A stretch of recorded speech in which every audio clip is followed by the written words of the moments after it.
Eu sou a Maíra, presidente do Intel, e esse é o Intellicast, o podcast aqui do Intel, onde a gente fala de negócios, tecnologia e liderança. Hoje eu vou receber uma pessoa especial, como sempre, aqui todo mundo que vem são pessoas que não só a gente admira, mas que também a gente gosta. Andréa Janer, que vai se apresentar daqui a pouquinho. A gente vai falar um pouco sobre liderança, futuro do trabalho, todo aquele monte de coisa boa que a gente sempre discute aqui no Intellicast. Andréa, bem-vinda. Muito obrigada, feliz de estar aqui. Pedir para você se apresentar, contar um pouquinho de você, da tua história, e a gente vai aqui para as perguntas. Vamos lá. Bom, sou Andréa Janer, tenho 52 anos, 3 filhos de 19, 22 e 24. A de 24 já formada, os outros 2 ainda na universidade. Então, eu acho que um pouco da bagagem que eu tenho vem desse laboratório, né, de 3 jovens adultos em casa, né? Sou casada. Fundei uma plataforma de curadoria de conteúdo sobre inovação e tendências em 2019, a Oxygen, e de lá para cá venho tentando ajudar pessoas e empresas a decifrarem um pouco do que vem pela frente, né? Entender os cenários futuros para que a gente possa se preparar para o que vem por aí e tomar melhores decisões, né? Entender um pouco os cenários, possibilidades, oportunidades, riscos e com isso nos informar melhor e nos equipar melhor para tomar decisões mais assertivas. Nossa, muito bom. Eu adoro a plataforma, acho que tem muita coisa sempre muito insightful, né? Como a gente diz, cheia de insights. E é curioso, né? Porque se você parar para pensar assim, já tá difícil compreender e se adaptar ao zeitgeist atual, né? O espírito deste tempo. Quando a gente fala, nossa, a gente ainda precisa, enquanto faz isso, antecipar, né, sinais do que vem por aí.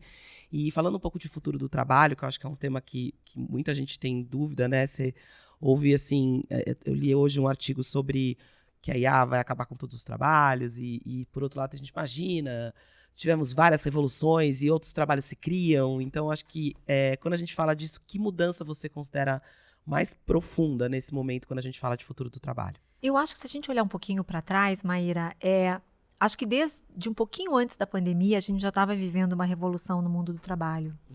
Eu acho que a gente já vinha vendo uma geração nova chegar no ambiente de trabalho, com outras demandas, outras expectativas, né? A coisa, por exemplo, de buscar o propósito no que faz, ter uma conexão emocional com o trabalho, gostar de ter um pouco de flexibilidade, o que hoje em dia se chama de salário emocional, né? Eu não gosto muito desse termo, mas é mais ou menos como se chama, né? Essa busca por algo além, né? do seu trabalho, e essa discussão sobre o quanto que a gente tem que fazer o que gosta, buscar o que gosta, versus trabalhar com algo que a gente é bom de fazer, e aí vai, né, usar todo esse talento, essa paixão num trabalho talvez paralelo, num segundo trabalho, né? E aí veio a pandemia. E aí a pandemia propôs uma nova forma de trabalhar, a gente precisou se adaptar a um estilo de trabalho que para muitas pessoas era absolutamente novo, né, que é trabalhar remotamente, sozinho. E eu acho que ali a gente bifurcou. Assim, eu acho que existe, hoje ainda se passaram já 5 anos da pandemia, quase 6, né, já vai fazer 6 anos de pandemia em março, e eu acho que a gente ainda está tentando entender qual é o papel do trabalho na nossa vida, o que o trabalho como é que o trabalho precisa ser feito, de que forma ele pode ser feito, né? Que tipo de lideranças a gente precisa, que tipo de competências a gente precisa. Então, enquanto a gente ainda estava discutindo remoto, híbrido, presencial ou não, veio a inteligência artificial generativa. E aí foi uma onda avassaladora que já pegou uma coisa complexa e acrescentou várias camadas de complexidade, porque essa nova camada da inteligência artificial generativa, ela revoluciona o que a gente entende por competências, até por job description. Assim. Eu acho que o trabalho hoje, eu penso muito, por exemplo, nos meus filhos, né, nos jovens que estão saindo das faculdades, né, recém-formados, e cujo trabalho pode hoje em dia ser feito mais ou menos por um ChatGPT, por um Manus, por um Claude. Né? Então, qual é o papel desses jovens no mercado de trabalho? Com o que eles vão trabalhar? Mas, ao mesmo tempo, se uma empresa não contrata um jovem recém-formado para ser um estagiário ou um analista júnior, Como é que ela vai ter um coordenador ou um gerente amanhã? Então, eu acho que são muitas dúvidas, muitas questões que estão atravessando hoje o futuro do trabalho. E eu acho que essa questão do que a inteligência artificial generativa vai, de fato, impactar, de como ela vai impactar o mercado de trabalho, eu acho que é a pergunta do momento, é a pauta que a gente está vivendo. Não existe uma resposta pronta, eu acho. Acho que tem, dependendo do setor, dependendo da indústria, da sua geração, também vai ter impactos diferentes. Mas eu acho que, sem dúvida, essa é talvez a onda mais importante que vai impactar o mercado de trabalho nos próximos anos. Eu concordo, assim. Sabe que em 2018 eu gravei um TED e eu, com 3 pensamentos sobre o futuro do trabalho, naquela época, 7 anos atrás. E um dos pensamentos que eu coloquei nesse TED é a ideia de que o futuro do trabalho seria sobre a gente criar o nosso próprio trabalho, né? Que nos Estados Unidos se chama de job crafting e tal. Nem tinha esse nome na época. Mas eu acho que é um pouco isso que você está dizendo, né? Porque as descrições de cargo, que já estavam ficando desatualizadas muito rapidamente, para alguns cargos elas simplesmente vão deixar de existir porque humanos deixarão de fazer certos trabalhos. Então vai passar a ser um mapeamento de processo de um agente, por exemplo, ou de um clone, né? Enfim, depende de como você chama. E outros vão ter que se atualizar com muita rapidez, a ponto que até a própria pessoa que está executando, né, um trabalho dentro de uma organização, ele vai ter que perceber o que é necessário ser feito, né? E talvez a gente vai chegar num ponto que as descrições de cargo vão deixar de existir e a gente vai ter o que eu gosto de chamar de gente boa para trabalhar. Aquela que resolve, né? Olha um problema, fala, acho que eu consigo resolver isso aqui, enfim. A gente tem lido muito sobre essa coisa de uma competência muito desejada hoje, é a pessoa ser um fixer, né? Ele é um resolvedor de problemas.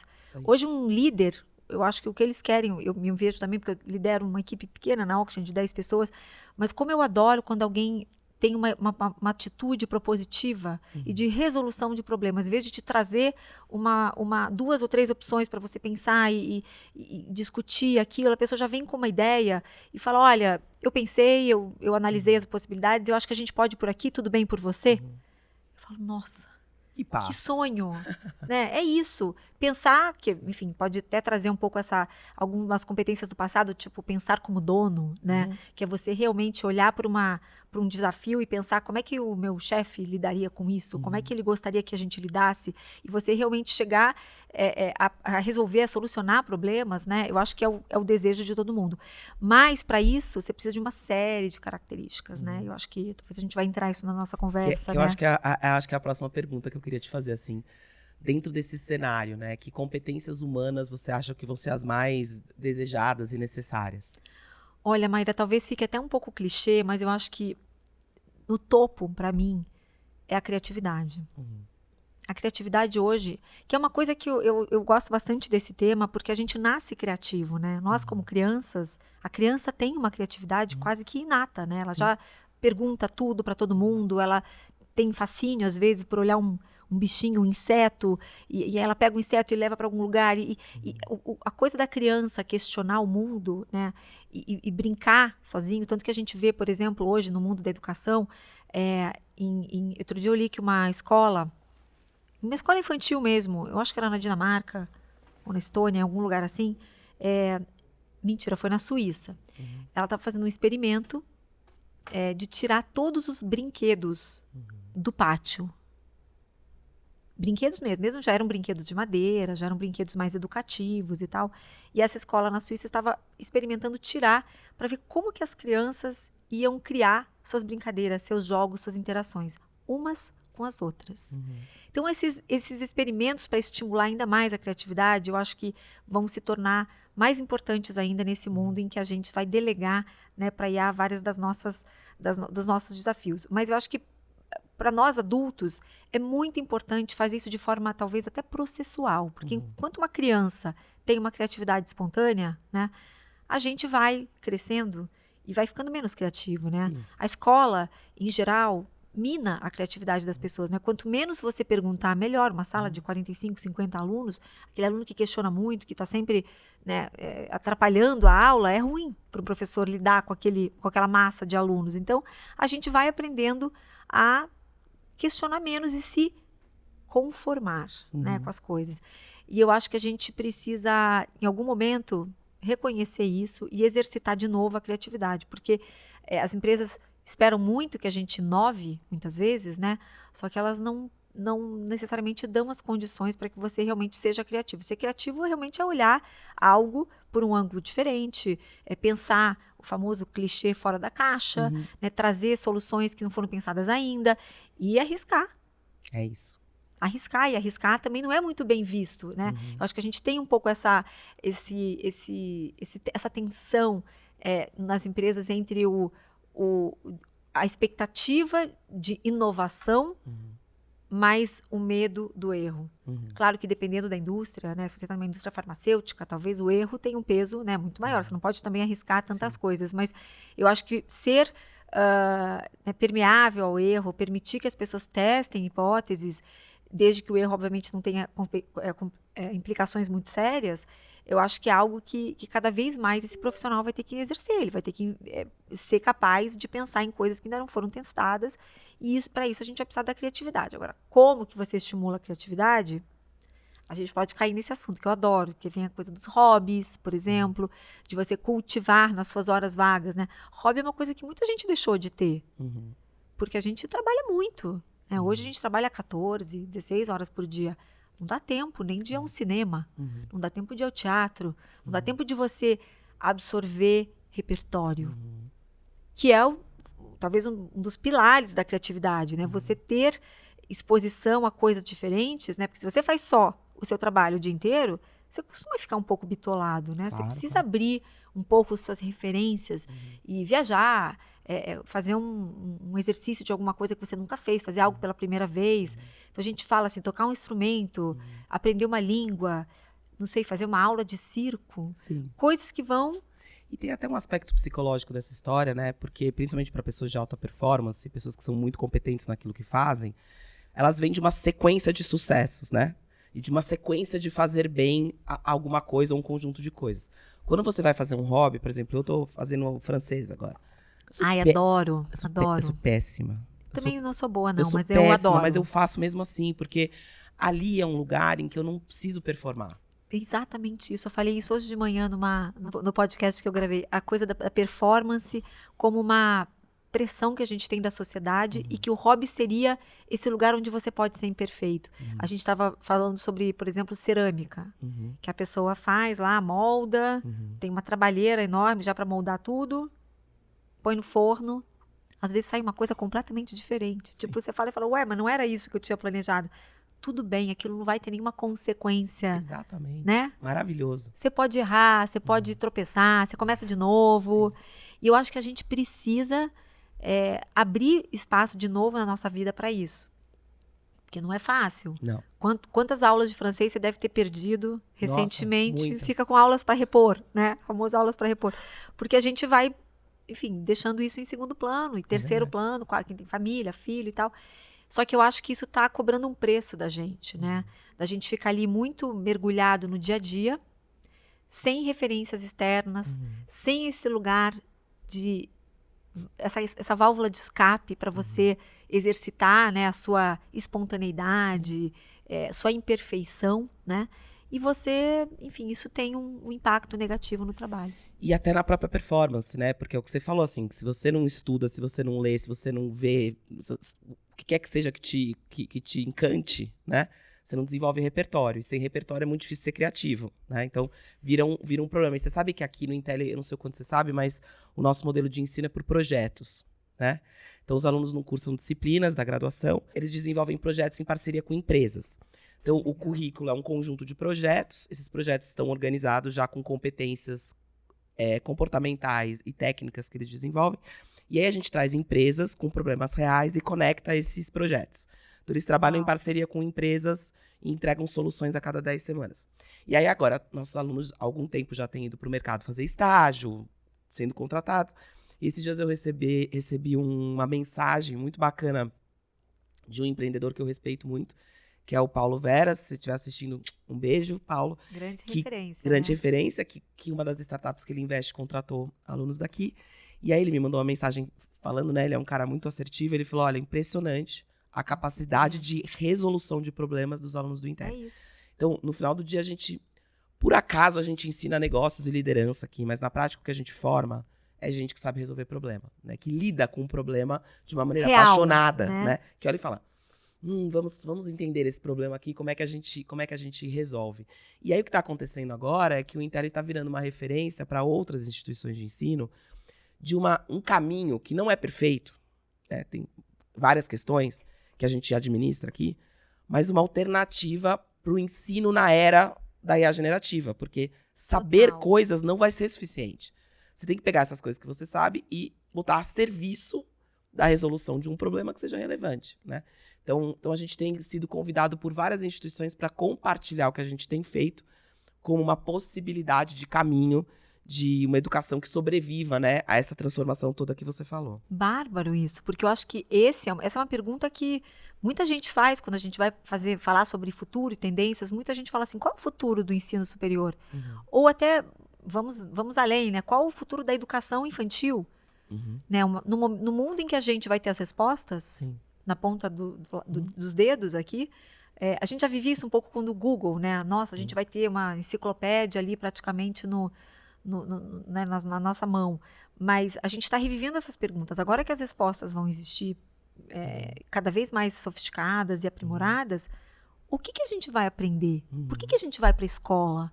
E depois, por que a gente vai para a universidade? Né? Então, acho que acho que legal que vocês ousaram criar um caminho que, de fato, é útil para a sociedade. Que traz uma proposta, né? Que, de novo, as pessoas elas ficam comparando a alternativa com o ideal. E não existe ideal, né? A alternativa versus a realidade. A realidade. Então, né, o modelo atual, que é um modelo que foi criado há décadas, né, atrás, não, séculos. Séculos atrás, muitas vezes, dependendo do grau de inovação que a escola tem. Mas, e no final, assim, até corroborando o teu ponto, né, do risco, do medo e tal, muita gente acha que a educação não muda e a educação inova pouco porque o órgão regulador não deixa, que é o Ministério da Educação, que não é verdade. O Ministério da Educação faz um trabalho muito importante, assim, de organizar, sistematizar, de deixar quem está fazendo coisa errada, né, fora do jogo e tal.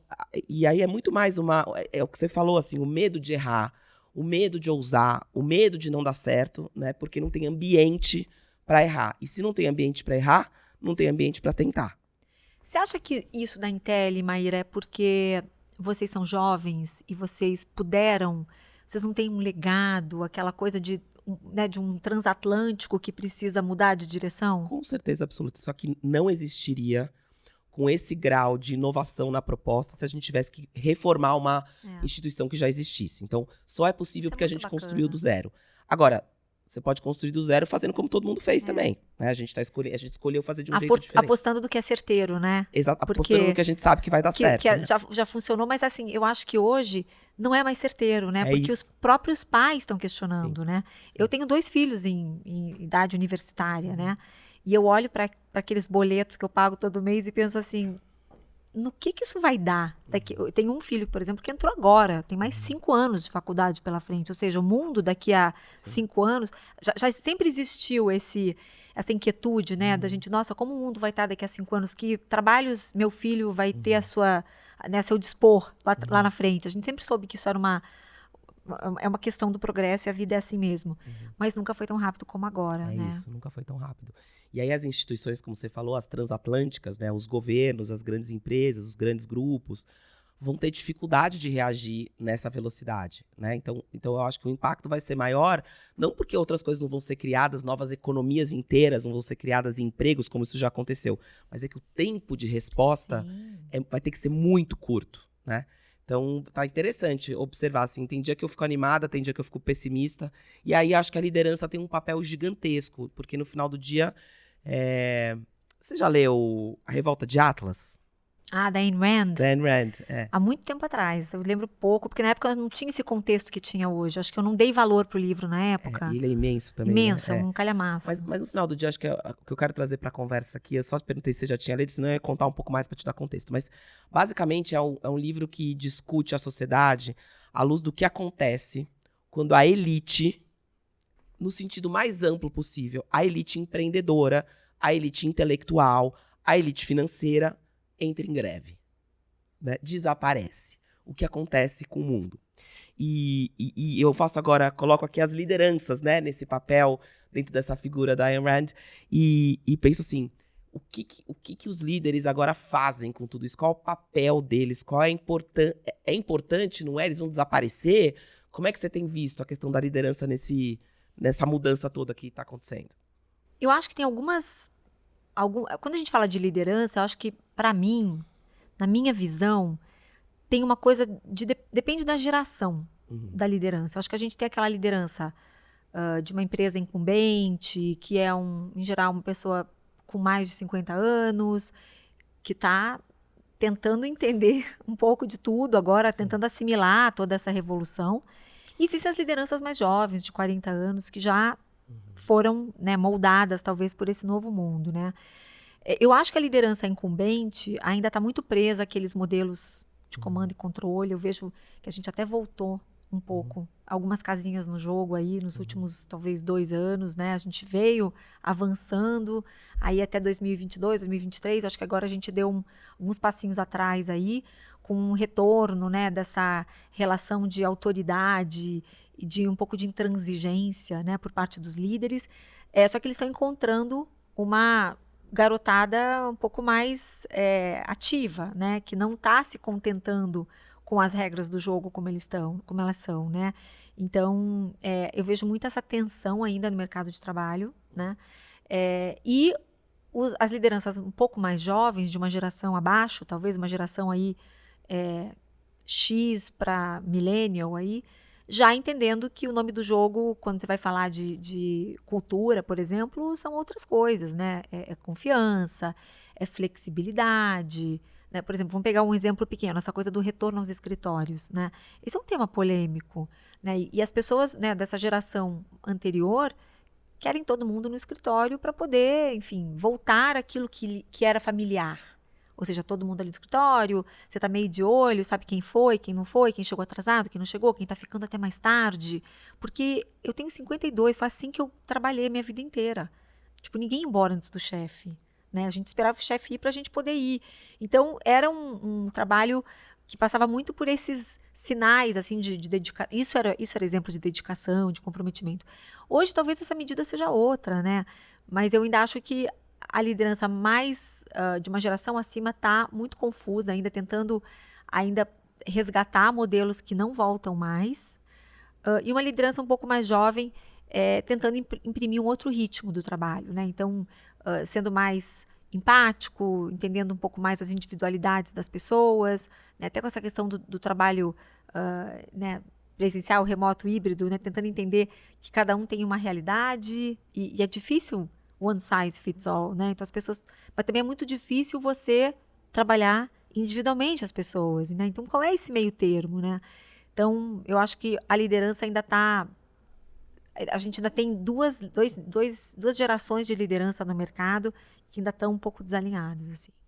Eu concordo. E eu vejo que, se eu tivesse que definir, assim, a competência... A gente tem 2 competências de liderança que eu vejo que são primordiais para quem tem, ótimo, para quem não tem, desenvolver, né? Eu acho que a primeira delas é curiosidade. A liderança acaba ficando num lugar, muitas vezes, solitário.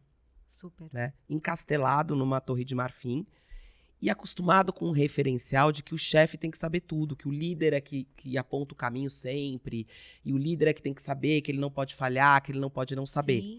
E eu vejo que os líderes, independente da geração daí, que estão navegando melhor esse mar tão agitado, são aqueles que entraram numa lógica de somo, assim, eu tenho certeza que eu estou perdendo alguma coisa, que eu não sei de tudo, né?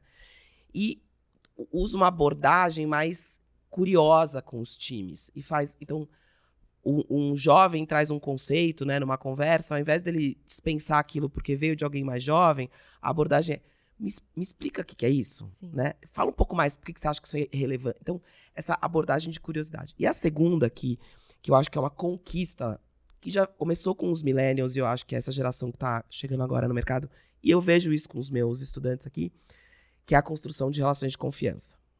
A gente não precisa concordar em tudo.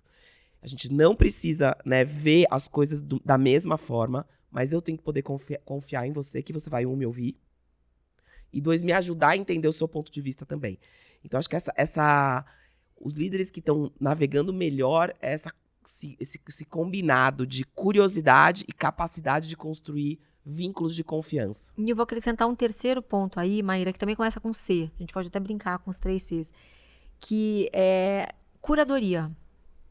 Eu vejo hoje os líderes mais como curadores, né, porque o mundo hoje nunca foi tão desafiador para as empresas escolher um caminho. Né? Existem muitas opções, as empresas estão cada vez mais desafiadas em vários flancos ali, e escolher para onde ir, escolher no que acreditar, escolher as possibilidades, até o contexto que você vai se inserir, é hoje uma tarefa do líder, ser um curador de informação. Então, assim, eu vejo hoje que uma das dores dos líderes que chegam até nós, por exemplo, eu preciso estar bem informado, eu preciso estar 3 casinhas na frente do jogo, mas eu não tenho tempo de filtrar a minha informação, né? Eu tenho que ler um monte de jornais, um monte de revistas, relatórios, eu tenho que ouvir 1000 podcasts, assim, onde que eu coloco a minha energia para ouvir, para entender? Então, entra nesse pilar do repertório também, que eu acho que os líderes precisam ter esse repertório e estimular isso nos seus times, mas essa curadoria de contextos mesmo, de cenários, eu acho que é super uma atribuição hoje desse líder que precisa separar o sinal do ruído, né? Ele está ali tem o acionista aqui de um lado, né? Outros stakeholders aqui de outro, o time, o concorrente, como que ele dá o peso certo para essas coisas e presta atenção nas coisas certas, sabe? Eu acho que hoje é um super desafio do líder, é algo que toma muito tempo dele, entender contextos, entender cenários, escolher o futuro, escolher o caminho. Concordo muito esses dias. E também uma outra coisa que eu tenho visto, que a gente vive num ritmo tão estimulado e acelerado, né? Porque, assim, essa história de mobile, biologicamente, a gente ainda não se acostumou, né? A gente não está preparado para ter esse grau de interação com o mundo inteiro, né? Através da tela do seu celular, 24 horas por dia. E acho que a gente ainda não... Nem isso a gente digeriu como humanidade, assim, sabe? Acho que a gente não tá nesse lugar. E aí, outro dia eu entrei numa sala e tava o Lucas, que é o nosso diretor aqui de comunidade e cultura. E aí ele tava na sala fechada com um papel na frente dele. Uma folha sulfite. Rabiscando. Eu entrei e falei, o que você tá fazendo aí? Ele falou, pensando. Tô aqui pensando. Sem nenhum estímulo externo, ele desligou né? tudo e ele tava com um papel pensando. E eu acho que a gente parou de pensar também, assim, sabe? Peraí, deixa eu desligar tudo aqui. Assim, adquiri um monte de repertório, li um monte de coisa. Agora eu preciso pensar, né? É que isso tem a ver com essa história da criatividade que a gente estava falando agora há pouco. As empresas precisam, talvez, alocar tempo, ou os líderes precisam alocar tempo. Isso que ele fez, suponho eu, que ele deva ter bloqueado lá na agenda dele, porque, por exemplo, a minha agenda, todo mundo no escritório tem acesso. E se eu não bloquear ali 1 hora, 2 horas para eu pensar, ou para eu fazer uma tarefa que exige realmente pesquisa, algo assim, eu vou ser engolida. E às vezes passam-se 3, 4, 5 dias que você só está respondendo e-mail, entrando em reunião, e você não consegue executar um trabalho criativo, né? Por exemplo, a gente tem que escrever um texto, eu tenho que fazer a introdução de um material, eu preciso fazer o outline de uma aula, né? E agora, com a inteligência artificial generativa, é pior ainda, porque você pode transformar isso num prompt, colocar ali e deixar que ele crie para você alguma coisa. E isso é um risco enorme. Porque é um risco enorme para nós, que somos adultos, e maior ainda para os jovens, né? Eu acho que a gente está aí, também é uma discussão boa, que você deve estar muito mais por dentro do que eu, dessa história das escolas, pensando como é que a gente vai continuar fazendo os nossos alunos raciocinarem, terem senso crítico, né? Porque a gente está entrando numa era em que eles simplesmente vão copiar e colar alguma coisa, né? Então, terceirizar essa tarefa para os nossos modelos, aí, nossos LLMs. Então, eu acho que alocar um tempo para você fazer essas tarefas, bloquear e realmente se blindar, talvez, de estímulos externos durante um tempo, é algo assim que no início ele é bem desconfortável isso. Porque você quase que é meio sofrido isso, assim, você pensar sem abrir uma janela abrir um chat GPT e jogar algumas coisas, porque a gente está acostumado a trabalhar assim hoje em dia, em abrir abas, né, e jogar umas pesquisas, e aí pegar os estímulos e costurar e tal. E quando você fica realmente sozinho, com só você e seu cérebro, né, pode ser muito desconfortável no início, mas a gente precisa retomar se a gente não quiser, de fato, ser substituído pelas máquinas. Acho que esse é um mandamento o número 1 para todas essas, né, para as pessoas que estão preocupadas com esse emburrecimento da população e tudo mais, a gente vai ter que exercitar de novo essa capacidade de criar, de raciocinar sem esses estímulos externos. Não, e é um desafio enorme, porque se você pensar, né, os modelos de IA generativas estão aí há algum tempo, mas ficaram acessíveis pra gente como uma aplicação semana passada, né? E de repente tá todo mundo dependente, né? E eu fico pensando que é também porque eficiência virou um valor da nossa sociedade, Super. né? Do mundo do trabalho, e enfim. Então, quando você tem um jeito simples, né? Que é os modelos de fazer tarefas que levam tempo de um jeito mais eficiente, é muito sexy isso, né? Dá muita vontade de aderir. Por outro lado, como é que a gente continua treinando o cérebro, como você falou, e como é que a gente preserva a nossa humanidade imperfeita, Sim. né?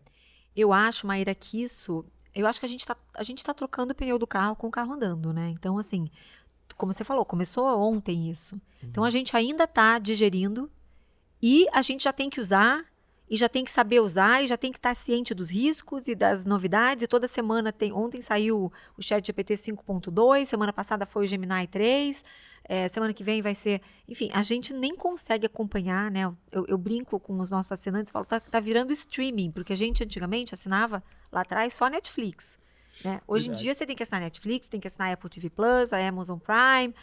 Se você tem filho pequeno, Disney Plus, você tem lá, né, no seu cartão de crédito, 4, 5 streamings. Com as ferramentas de inteligência artificial generativa, tá ficando a mesma coisa, porque cada semana tem uma mais... uma lança um feature novo que fica superior ao outro. Então, na dúvida, assina todos, a gente acaba tendo que assinar 3 ou 4. E o que eu acho que está acontecendo, assim? A gente não parou muito bem para pensar quando que a gente deve usar, em que circunstâncias, em que situações a gente deve usar a inteligência artificial generativa e em que circunstâncias a gente não deve usar. Eu acho que isso é uma arte que a gente ainda não dominou, né? Por exemplo, a gente está usando para tudo, porque é tão eficiente, é tão prático, é tão ágil, você joga ali, né? Que a gente não está parando e respirando antes de fazer e falar, não, mas espera, isso aqui é melhor. Escrever. Será que eu não deveria tentar escrever um texto? Eu, com a minha cabeça. E aí eu jogo numa IA generativa para ela me ajudar a melhorar? Ou eu vou deixar que ela escreva para mim, do começo ao fim? Então eu acho que a gente precisa, e acho que isso é também uma habilidade que a gente precisa desenvolver, precisa provocar e lembrar, que antes da gente receber uma tarefa e automaticamente fazer o que é mais óbvio, né, que é usar uma ferramenta dessa para fazer, a gente vai precisar parar, pensar e entender se aquilo no longo prazo é bom para nós usar a inteligência artificial generativa para aquilo ou não, né? Ontem o ChatGPT 5.2 que saiu, ele saiu com uma lista de coisas nas quais ele melhorou. Planilha, por exemplo, ele melhorou. Daqui a pouco, né, você vai jogar lá e daqui a pouco você não sabe mais fazer planilha. Será que a gente quer isso? Né? E aí entram várias referências da nossa vida, tipo o Waze, né? Puxa, de repente você terceirizou para o Waze aprender sobre, né, direção em São Paulo. Você não sabe mais ir do ponto A ao ponto B se você não tiver o Waze. E se naquele dia a internet não estiver funcionando, como estava anteontem, eu precisei sair de carro e por causa dessa ventania e tudo mais, as coisas foram ficando... a internet ficou ruim e tal. Eu não consegui sair do lugar.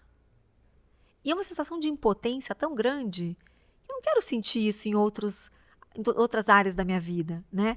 Então, eu acho que isso, na minha visão, pode ser um pouco de otimismo da minha parte. Eu tenho lido muito sobre jovens de, enfim, ensino médio, né? Ou jovens universitários que estão deliberadamente desinstalando esses aplicativos dos seus telefones, dos seus computadores, com medo de emburrecer. Por medo de ficar tão apegados àquilo, viciados até, que eles preferem não usar, como a gente viu, por exemplo, já recentemente com redes sociais também. né? Quando o jovem percebe que aquilo está fazendo mais mal do que bem, ele toma a liberdade, né? Toma a decisão de deletar aquilo porque ele não confia em si mesmo. Então é melhor eu deletar e não ter como acessar, porque eu me forço a fazer uma outra coisa no lugar de abrir o meu aplicativo e ficar scrolling ali, brain rotting, né, por assim dizer. Então, deletar os aplicativos de inteligência artificial generativa do telefone ou do computador podem ajudar as pessoas a forçarem um pouco aquele exercício desconfortável de pensar, né? Então, acho que eu sou esperançosa, porque eu acho que o jovem, né, eu na minha idade, eu acho que eu tenho muito mais segurança de que eu não vou emburrecer, porque eu já passei por muita coisa, eu já sei onde eu sou boa, eu já sei onde eu prefiro delegar, porque eu sei que eu não quero perder aquele tempo, mas para alguém que ainda está com o cérebro em formação, isso pode ser tricky, né? E eu acho que muitos jovens já estão conscientes disso e tomando decisões inteligentes sobre qual o espaço que ele vai deixar a inteligência artificial generativa ocupar na sua vida. Não, eu concordo plenamente. Acho que os mais reflexivos, Sim. os mais atentos, os mais, né, estão justamente nessa vibe, vamos chamar assim. É engraçado, né? A minha pergunta, você estava falando, eu estava pensando, né, como é que é a minha reflexão de quando usar e quando não usar. Eu penso assim, por exemplo, esses dias eu tive que fazer um cardápio pro final do ano, né, para uma viagem com a família toda. E um é vegano, o outro não come não sei o que lá. Perfeito pro ChatGPT. É a tarefa perfeita, porque isso ia me tomar Total. horas, né? Porque aí eu tinha que ver. E aí faz a lista de compras já. Então, assim. Sim. Mas assim, sabe o que acontece? É uma André, coisa eu não chata. sou chefe de cozinha. Nem quero ser. Eu sou uma executiva que precisa organizar um final de ano em família. Então, é uma tarefa que eu delegaria para alguém, porque ela não me agrega, né, pro meu trabalho, pra minha formação, em nada. Eu tenho uma amiga, por exemplo, que é chefe de cozinha, provavelmente ela poderia aproveitar uma experiência de montar um cardápio. Primeiro que ela faria muito mais rápido do que eu. Segundo que ela poderia ser um momento para ela pesquisar novas receitas. Eu não sei cozinhar, não quero aprender. Então, ok. Agora, se é uma coisa que tem a ver com a construção do meu trabalho, eu evito ao máximo. Então, eu acho que talvez por a gente estar numa outra geração, Maíra, a gente tem essa, até um pouco, não quero que pareça pedante, mas assim, uma certa sabedoria de onde encaixar isso na nossa vida. Os jovens vão precisar desenvolver isso. A gente já tem. Eu também falo que eu fazer compra no supermercado. Dei esse exemplo hoje de manhã. Eu faço compra online do supermercado e eu falei, puxa, eu queria tanto que esse supermercado, em vez de eu ficar aqui, né, item a item, pesquisando e tal, escolhendo o tamanho, a embalagem, se é isso, se é aquilo, eu queria poder passar uma lista já digitada, que um agente de supermercado poderia fazer isso. Ele pega a lista, né, já coloca numa cesta todos os itens, me dá para eu revisar, para eu, enfim, mudar a marca de alguma coisa, o tamanho, a embalagem e tudo mais. E pronto, eu não quero ficar meia hora fazendo compras online. E isso é uma coisa que eu delego feliz para as ferramentas. Então, acho que esse tipo de coisa que torna a nossa vida mais fácil, mais conveniente, mais produtiva, é maravilhoso ter ferramentas a nosso dispor. Agora, o que exige criação, senso crítico, tudo isso a gente realmente deveria guardar pra gente. Adorei. A gente vai caminhando aqui pro final. Quando você... tem alguma coisa que eu não te perguntei que você gostaria de ter respondido? Eu acho que a gente falou sobre a coisa do repertório, né? Que eu acho que para mim é o que vai diferenciar o jovem no mercado de trabalho, né? Eu também coloco aqui um chapéu de mãe, né? E eu vejo meus filhos chegando no mercado de trabalho com muito pouca bagagem, né? Então, como é que ele vai disputar com o Claude ou com o ChatGPT, né, na rapidez, por exemplo, para fazer um trabalho? A gente tem muito repertório para julgar, para acrescentar, para agregar, mas um jovem, ele ainda não tem essa vivência, essa bagagem. Então, o recado que eu dou sempre para os meus filhos, e que para os jovens que estiverem nos ouvindo aqui, é: invistam em repertório, né? Vão além. É aquele extra mile, né? Eu acho que a faculdade já nos dá uma base muito boa, e eu acho que o que vocês dão aqui na Intelli é genial, porque essa oportunidade realmente de lidar com coisas reais e não ficar só no campo das teorias, né? Porque muitas vezes os livros que as faculdades entregam para os alunos lerem são coisas que hoje em dia eles não conseguem mais nem imaginar, né, como essas coisas funcionariam hoje. Mas às vezes o repertório está numa série boa do Netflix. Às vezes o repertório está num filme que você foi assistir, que é um documentário, né? Às vezes o repertório está em ir numa loja que você nunca foi para entender que tipo de experiência de varejo ela está oferecendo. Então, o repertório hoje, ele está pulverizado, né? Você pode aprender em muitas experiências. E eu acho que o jovem, em geral, ele está um pouco acomodado, né? Ele tem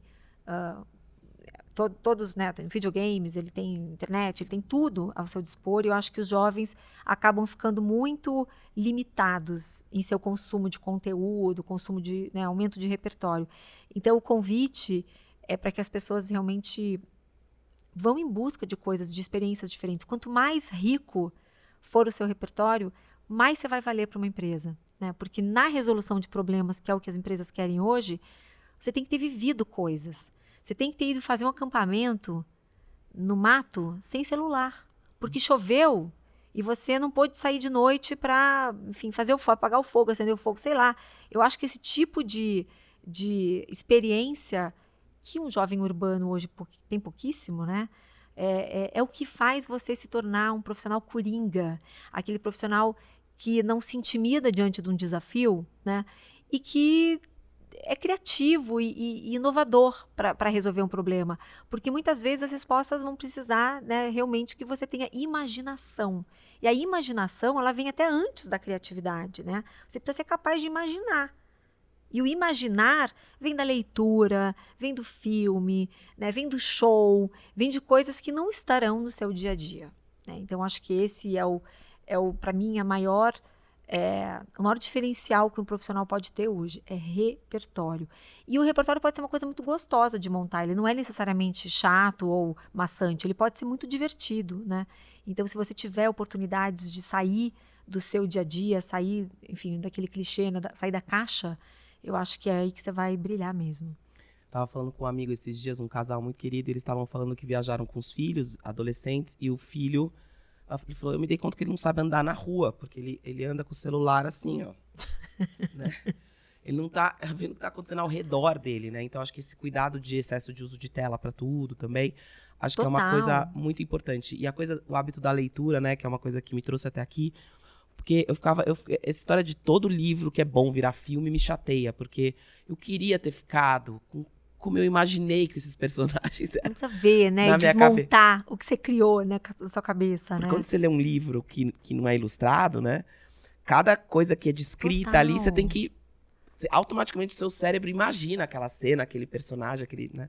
E esse exercício é importante. Muito importante. Isso ativa partes do cérebro. Por isso que as pessoas têm que entender que, assim, a gente, quando tem esse tipo de experiência, quando você vai num museu, por exemplo, né? Você ativa partes do cérebro que você não usa no seu dia a dia, né? Sim. Então, isso é um exercício. Né? Tem muitos hoje, tem alguns países que os médicos estão, por exemplo, pessoas que têm problemas de depressão, por exemplo, os médicos prescrevem idas a museu, passeios na floresta. Por quê? Porque aquilo ativa realmente áreas da sua cabeça que estão meio que adormecidas no seu dia a dia, e aquilo pode criar novas ligações ali neurais e realmente causar um impacto positivo na sua saúde mental, na sua criatividade, imaginação. Então, eu acho que esse é um lembrete que é muito simples, muito fácil de introduzir isso na vida. Não é tão difícil, mas é que a gente esquece. E é tão, às vezes, mais fácil ficar na inércia. Acho que a gente tem um pouco dessa sequela da pandemia, de ter ficado muito em casa. Eu reconheço total como eu fiquei mais preguiçosa depois da pandemia, com menos bateria social, menos vontade de sair, né? E como eu acho que isso foi realmente assim uma sequela negativa. A gente deixa de viver experiências que poderiam enriquecer muito a nossa vida. Muito bom. A gente normalmente no final eu abro essa pessoa que quer me entrevistar, fazer alguma pergunta para mim. E aí o convidado pode me perguntar o que quiser, porque eu fiquei fazendo perguntas para você. Agora, se você quiser, é sua vez. Não precisa, só se você quiser. Adorei. Queria saber de você o que mais te empolga na educação. Educação, educação é uma palavra grande, né? Um conceito maior ainda. Então, tem muita coisa embaixo dessa palavra, né?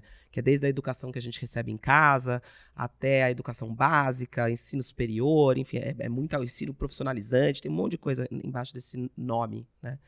Mas o que eu acho que em comum aconteceu com todas elas, em termos de uma coisa que precisa voltar para o centro, perdeu-se o foco no aluno, né? E quem faz o foco no aluno faz pelo motivo errado, muitas vezes, que é no entendimento de que o aluno é um cliente, ou de que o aluno precisa ser entretido, ou que o aluno precisa ser educado, né? E educação é feita de boas experiências não tão boas, é feito de disciplina, é feito sim com encantamento, e é feito de uma maneira que eu acredito muito mais horizontal do que vertical, né? Então, o que mais me empolga hoje quando eu penso em educação é a chance de construir algo como o Intelli que mistura essas duas coisas, né? Essa excelência técnica, mas, ao mesmo tempo, ouvir que a coisa que meus alunos são mais percebidos pelo mercado como diferentes para melhor é a capacidade de relacionamento, é a capacidade de comunicação, a capacidade de escuta e fazer boas perguntas. Então, provar, acho que o que me empolga é provar que dá para fazer diferente. E dá para fazer muito melhor. Tem que querer, né? E vontade. Aí, voltando à pergunta, empolgação é tudo, né? Você tem que dar trabalho fazer as coisas. A gente tem que estar muito afim mesmo, né? Com vontade, com entusiasmo. Então, eu acho que é isso que tem me empolgado nos últimos anos. E é tão legal você saber que você faz uma coisa que tem um impacto no futuro do país também, né? Que você está ajudando a formar uma nova geração de pessoas que lá na frente vão estar em situações, em posições de liderança e que vão poder aplicar tudo isso e construir algo bacana. Eu acho isso incrível mesmo. Não, e é muito legal, assim, você sabe que a gente tem que fazer as coisas, como você falou, né? A gente tem que se expor, a gente tem que construir repertório. A gente tem um programa de bolsas muito grande, né? Metade dos alunos são alunos de alto potencial do Brasil todo, que uma vez aprovados no processo, dependendo da posição, eles recebem bolsa. E aí eu sempre ligo para os primeiros colocados, né? E eu liguei para a aluna, a primeira candidata à bolsa, foi uma menina, né? Primeiro lugar no programa de bolsa. E aí eu liguei para dar parabéns, aí ela agradeceu, ficou super feliz e tal. Hoje eu tô aqui, eu cruzo com ela, né? E aí ela veio me cumprimentar. Oi, Maíra, eu sou a Raquel e tal. Aí dei um abraço nela, dei parabéns, a família tava junto. E aí ela me falou duas coisas muito interessantes. Ela falou assim, eu amo tecnologia, mas você sabe que eu também estou escrevendo um livro. Na verdade, eu vou trazer o meu livro para você que eu escrevi. É uma saga. Então, eu tô no primeiro... Escrevi o primeiro livro e faltam 2. Ficção, é uma releitura de mitos brasileiros. Que legal. Né?